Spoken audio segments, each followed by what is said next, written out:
আপনার দোকানের নাম হলো হাবিব কাবাব ঘর। আর আপনার নাম বলেন? আমার নাম মোহাম্মদ রকি।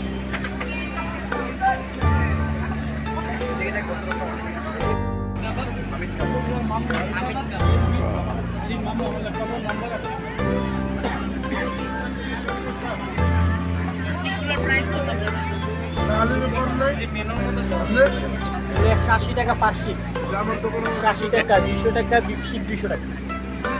আপনি একটু বলে দেন, এক নাগারে বলেন আপনি যে কি কি আপনার আইটেম আছে, কি কি দাম কিরকম ভাই? আইটেম হচ্ছে চিকেন বারবিকিউ আছে, চিকেন তান্দুরি আছে, চিকেন মশলা, চিকেন চাপ, বিফ চাপ আছে, বিফ শিক, বিফ বডি কাও, chicken hariyali, chicken recipe, chicken body কাও, চিকেন দিয়ে পোয়াটা, তেল ছাড়া পোয়াটা, লুচি পোয়াটা, শাহী পোয়া।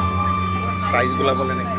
পোয়াটা লুচি হলো 20 টাকা করে, এটা হলো আপনার 180 টাকা, রেসপি হলো 180 টাকা, হারিয়ালি হলো 200 টাকা, বিফ শিক 200 টাকা, বিফ চাপ 200 টাকা, বিফ বডি কাওয়া 250 টাকা, চিকেন মশলা 150, চিকেন তান্দুরি 150, চিকেন বারবিকিউ 150।